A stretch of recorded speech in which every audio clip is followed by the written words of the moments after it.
TV Telugu YouTube ఛానల్లో మీ వ్యాపార ప్రకటనల కోసం 9154949554 కి కాల్ చేయండి.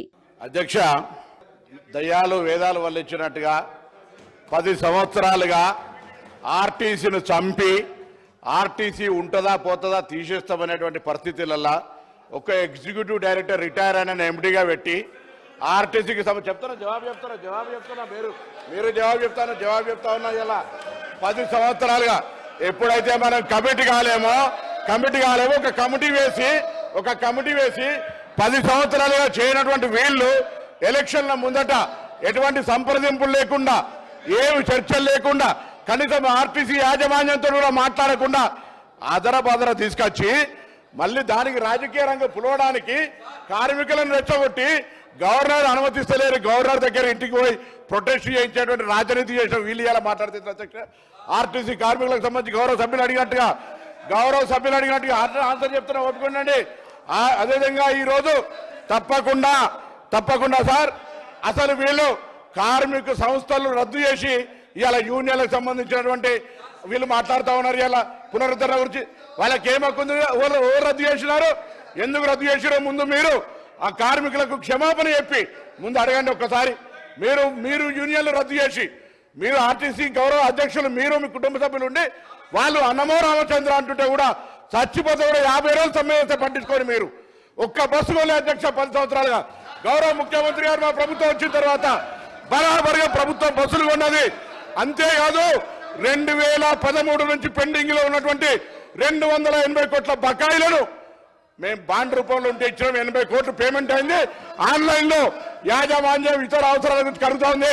ఇంకొక మాట అడిగినారు అధ్యక్ష, మేమెన్నడూ మా ప్రభుత్వం వచ్చిన తర్వాత కార్మికులకు సంబంధించిన పిఎఫ్ కావచ్చు, కోఆపరేటివ్ సెస్ ₹1 ముట్టలే. 4,000 కోట్ల బకాయిలు వాళ్ళ సంస్థ కార్మికుల సొమ్ము వాడుకున్నారు అధ్యక్ష.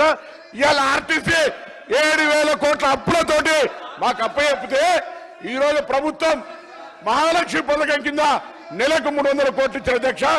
ఇప్పటికే 70 కోట్ల మంది మహిళలు ప్రయాణం చేస్తే అధ్యక్ష 2,400 కోట్ల రూపాయలు ఆ మహిళల పేరు మీద వచ్చినటువంటి సొమ్మును 2,000 కోట్లను ప్రభుత్వం తరఫున ఆర్టీసీకి ఇచ్చినాం.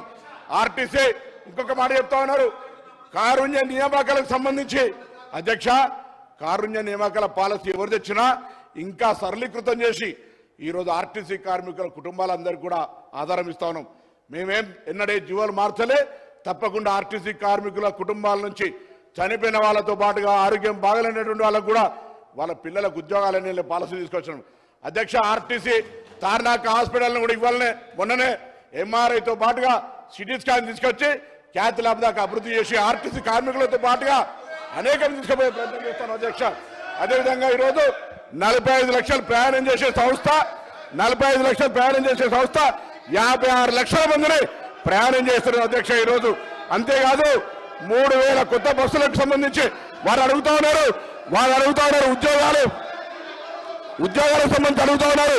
3,035 మంది ఉద్యోగులకు నియామకం చేస్తున్నారు. అవును అధ్యక్ష, ఆర్టీసీ ఇలా వాళ్ళందరికీ ధన్యవాదాలు చెప్తా ఉన్నా. నా సంస్థలో ఉన్నటువంటి ఆర్టీసీ డ్రైవర్లు కండక్టర్లందరికీ సభా వేదిక ద్వారా మా ప్రభుత్వం తరఫున అభినందన తెలియజేస్తున్నాం అధ్యక్ష. అవును, ఓవర్లోడ్ అవుతా ఉంది, కానీ ఓవర్లోడ్ చేస్తే కూడా ఇలా పని భారం పెరిగిన మాట వాస్తవం, కానీ వాళ్ళందరికీ డబుల్ పేమెంట్ ఇస్తాను అధ్యక్ష. 8 గంటల తర్వాత పనిచేసే వాళ్లకు వాళ్ళ శ్రమ దోపిడీ చేయొద్దని మీ దగ్గర బస్సులు ఎక్కడోడు లేడు, మా దగ్గర 100% ఇలా 95% యాక్టివిటీస్ ఉంది అధ్యక్ష. నష్టాల నుంచి తీసుకొని ఇలా లాభాల బాటలా ఈ 3 నెలలకు తీసుకుంటే ఆపరేషన్ లాస్ నుంచి ఓవర్కమ్ అయి బయటకు వస్తాను. ఆర్టీసీ ఉంటుందో ఉండనేటువంటి పరిస్థితుల్లో నేను చెప్పిన అధ్యక్ష. ఒక ఎగ్జిక్యూటివ్ డైరెక్టర్ ఈ సందర్భంలో చెప్పాలి వాళ్ళ బంధు ఎగ్జిక్యూటివ్ రిటైర్డ్ డైరెక్టర్ ఎండీగా పెట్టి సంస్థ నడిపిన అధ్యక్ష.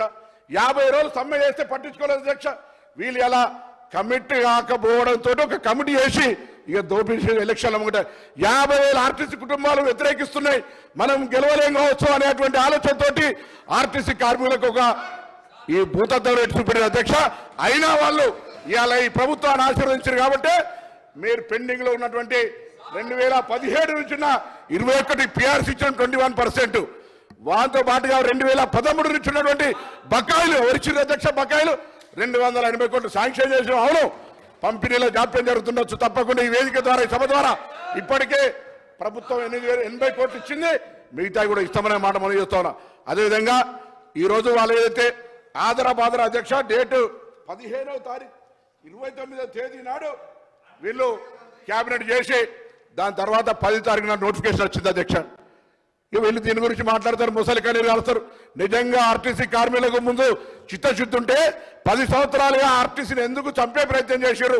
ఆర్టీసీని మొత్తంగా ఆస్తులను వాళ్ళ సంస్థలో ఉన్నటువంటి వాళ్ళ పార్టీ నాయకులకు అప్పనంగా అప్పచెప్పినటువంటి పరిస్థితి కాదు అధ్యక్ష. ఇలా తక్కువ ధరలకు అప్పచెప్పి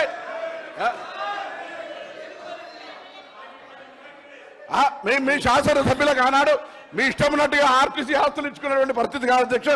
ఈ రోజు ఇటువంటి పరిస్థితులలో గౌరవ సభ్యులు ఆనాడు ఆర్టీసీల సంక్షేమానికి కృషి చేస్తా అని పాపం ఆయన మాట ముఖ్యమంత్రి గారు వినకపోతే ఇటు ఆర్టీసీ కార్మికుల ఒత్తిడి అటు పెట్టి ఆఖరికి సంఘాలనే బద్దు చేసినటువంటి వీళ్ళు మాట్లాడితే ఎట్లా అధ్యక్ష? అందుకే తప్పకుండా మా ప్రభుత్వానికి ఆర్టీసీ సంక్షేమం, ప్రజల రవాణా సౌకర్యం, ఆ విధంగా కార్మికుల సంక్షేమం మా బాధ్యత.